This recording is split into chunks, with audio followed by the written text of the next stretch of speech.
from beyond.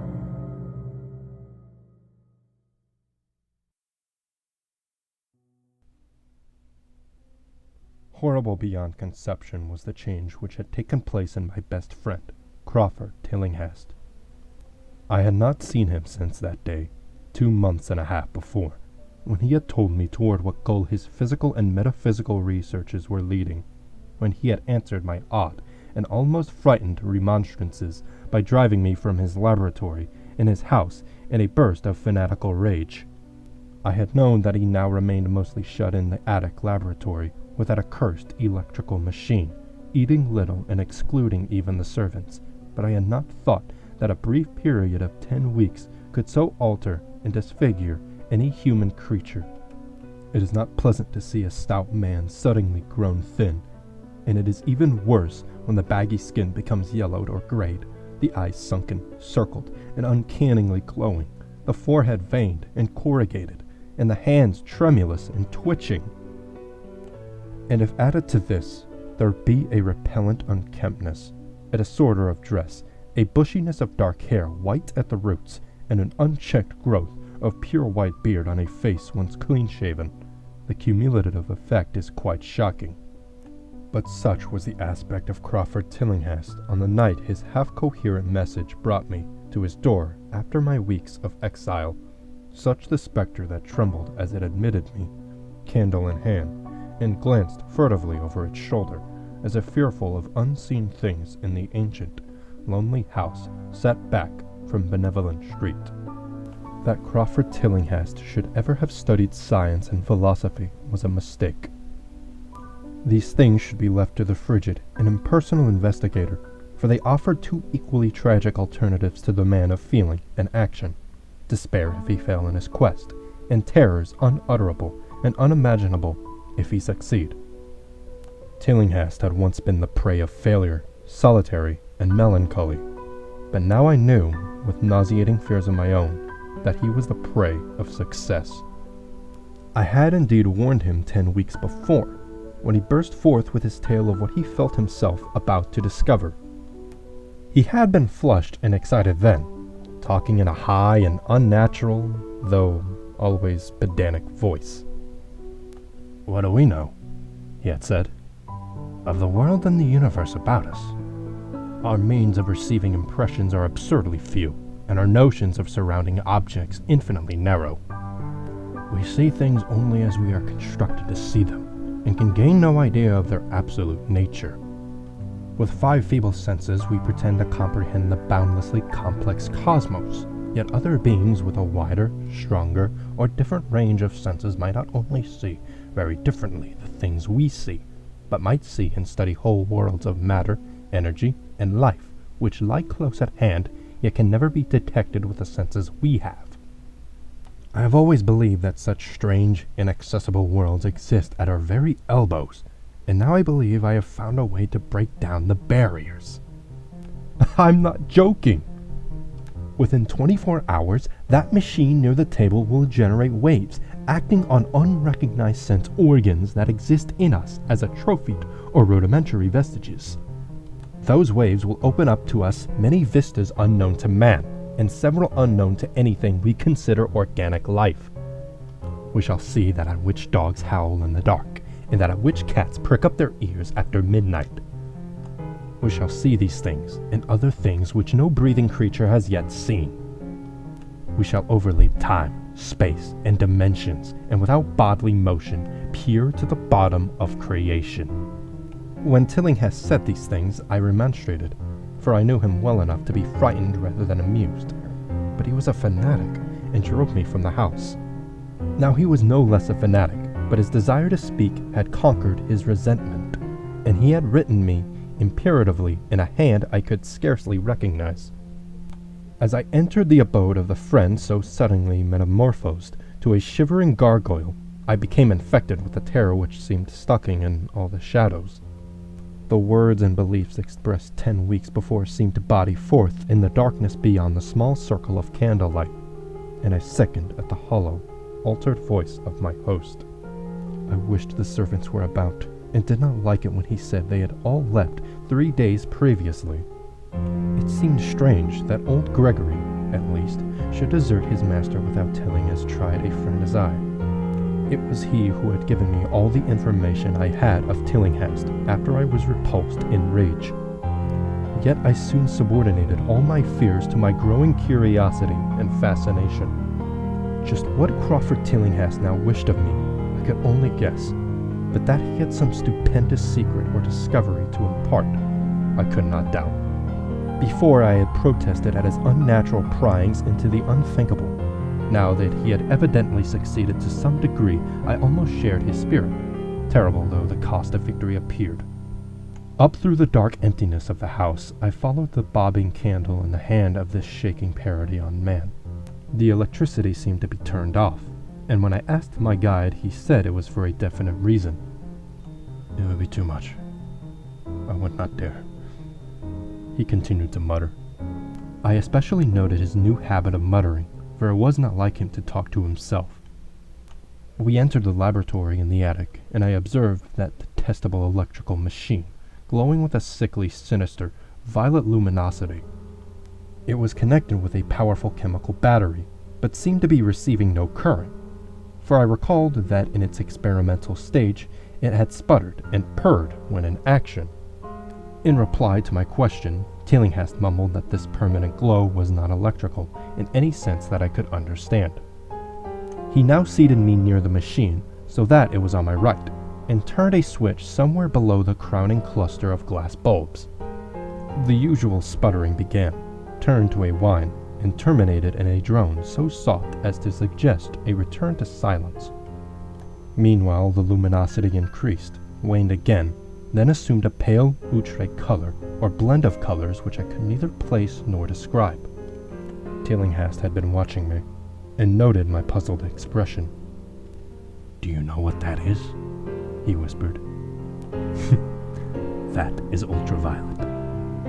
He chuckled oddly at my surprise. "You thought ultraviolet was invisible, and so it is. But you can see that and many other invisible things now. Listen to me. The waves from that thing are waking 1,000 sleeping senses in us, senses which we inherit from aeons of evolution from the state of detached electrons to the state of organic humanity. I have seen truth, and I intend to shew it to you. Do you wonder how it will seem? I will tell you." Here, Tillinghast seated me directly opposite me, blowing out his candle and staring hideously into my eyes. "Your existing sense organs, ears first, I think, will pick up many of the impressions, for they are closely connected with the doormat organs. Then there will be others. You have heard of the pineal gland? I laugh at the shallow endocrinologist, fellow dupe and fellow parvenu of the Freudian. That gland is the great sense organ of organs, I have found out. It is like sight in the end, and transmits visual pictures to the brain. If you are normal, that is the way you ought to get most of it. I mean, get most of the evidence from beyond." I looked about the immense attic room with the sloping south wall, dimly lit by rays which the everyday eye cannot see.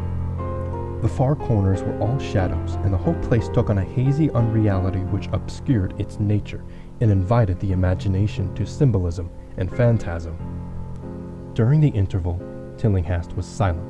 I fancied myself in some vast and incredible temple of long-dead gods, some vague edifice of innumerable black stone columns reaching up from a floor of damp slabs to a cloudy height beyond the range of my vision. The picture was very vivid for a while, but gradually gave way to a more horrible conception, that of utter, absolute solitude and infinite, sightless, soundless space. There seemed to be a void and nothing more, and I felt a childish fear which prompted me to draw from my hip pocket the revolver I always carried after dark since the night I was held up in East Providence. Then, from the farthermost regions of remoteness, the sound softly glided into existence. It was infinitely faint, subtly vibrant, and unmistakably musical, but held a quality of surpassing wildness which made its impact feel like a delicate torture of my whole body. I felt sensations like those one feels when accidentally scratching ground glass.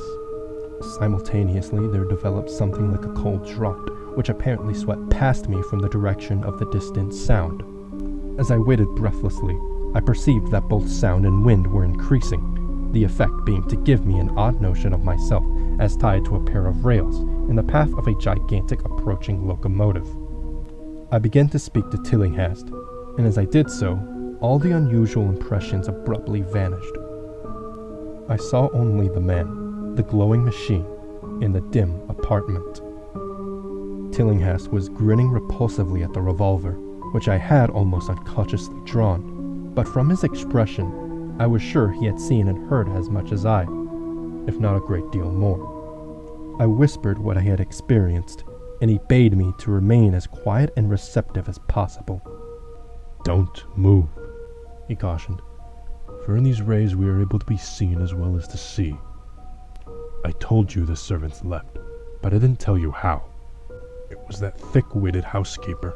She turned on the lights downstairs after I had warned her not to, and the wires picked up sympathetic vibrations. It must have been frightful.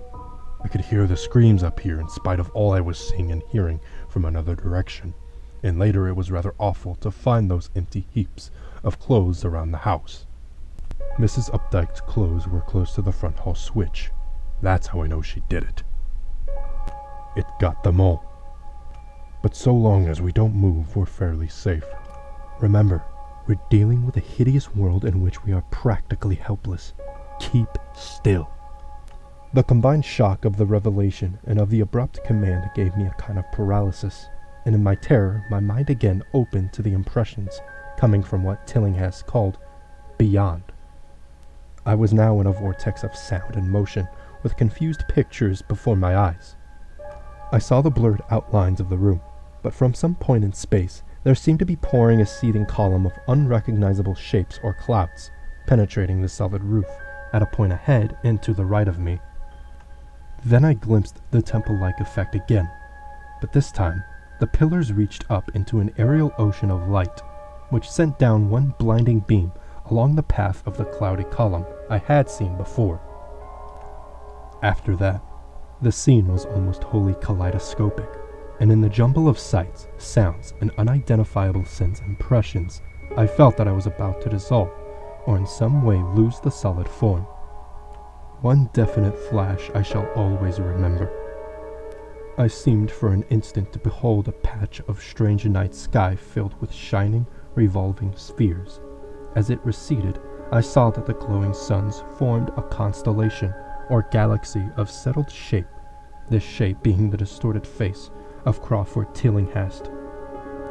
At another time, I felt the huge animate things brushing past me, and occasionally walking or drifting through my supposedly solid body, and thought I saw Tillinghast look at them, as though his better trained senses could catch them visually.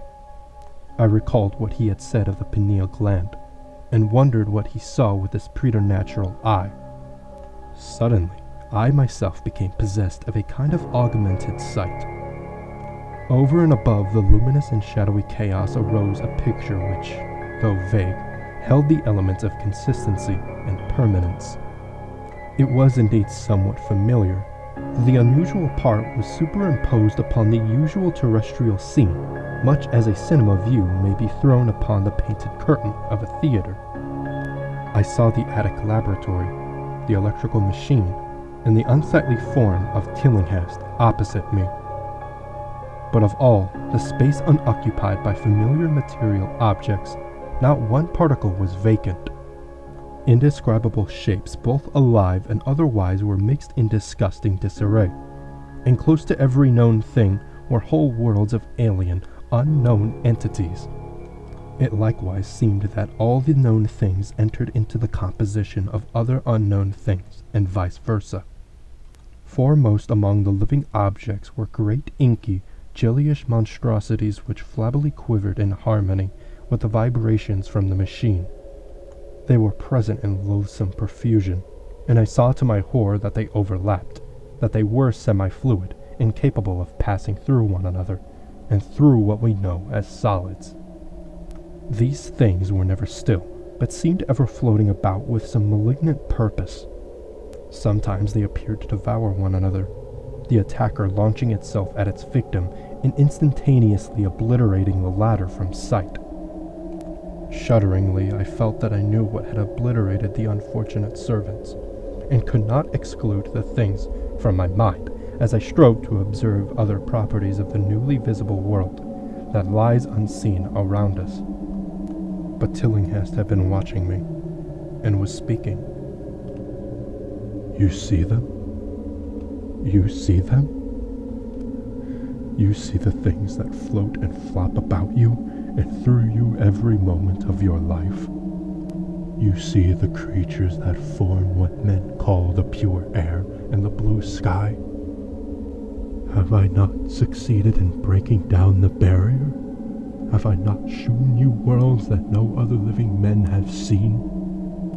I heard him scream through the horrible chaos and looked at the wild face thrust so offensively close to mine. His eyes were pits of flame, and they glared at me with what I now saw was overwhelming hatred. The machine droned detestably. You think those floundering things wiped out the servants? Fool! They are harmless! But the servants are gone, aren't they? You tried to stop me. You discouraged me when I needed every drop of encouragement I could get. You were afraid of the cosmic truth, you damned coward. But now I've got you. What swept up the servants? What made them scream so loud? Don't know, eh? You'll know soon enough. Look at me. Listen to what I say. Do you suppose there are really any such things as time and magnitude? Do you fancy there are such things as form or matter? I tell you, I have struck depths that your little brain can't picture. I have seen beyond the bounds of infinity and drawn down demons from the stars. I have harnessed the shadows that stride from world to world to sow death and madness. Space belongs to me. Do you hear? Things are haunting me now, the things that devour and dissolve. But I now know how to elude them. It is you they will get, as they got the servants. Stirring, dear sir? I told you it was dangerous to move. I have saved you so far by telling you to keep still, saved you to see more sights and to listen to me. If you had moved, they would have been at you long ago. Don't worry, they won't hurt you. They didn't hurt the servants. It was seeing that made the poor devil scream so. My pets are not pretty, for they come out of places where aesthetic standards are very different. Disintegration is quite painless, I assure you, but I want you to see them. I almost saw them, but I knew how to stop. You are not curious? I always knew you were no scientist. Trembling, eh? Trembling with anxiety to see the ultimate beings I have discovered. Why don't you move then? Tired? Well, don't worry, my friend, for they are coming. Look! Look, curse you! Look! It's just over your left shoulder!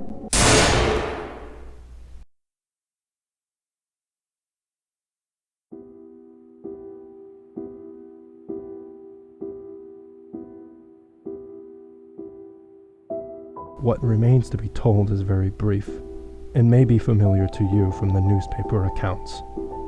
The police heard a shot in the old Tillinghast house, and found us there, Tillinghast dead, and me unconscious. They arrested me because the revolver was in my hand, but released me in 3 hours, after they found it was apoplexy, which had finished Tillinghast, and saw that my shot had been directed at the noxious machine, which now lay hopelessly shattered on the laboratory floor. I did not tell very much of what I had seen, for I feared the coroner would be skeptical, but from the evasive outline I did give, the doctor told me that I had undoubtedly been hypnotized by the vindictive and homicidal madman. I wish I could believe that, doctor. It would help my shaky nerves if I could dismiss what I now have to think of the air and the sky about and above me. I never feel alone or comfortable, and a hideous sense of pursuit sometimes comes chillingly on me when I am weary. What prevents me from believing the doctor is this one simple fact, that the police never found the bodies of those servants whom they say Crawford Tillinghast murdered.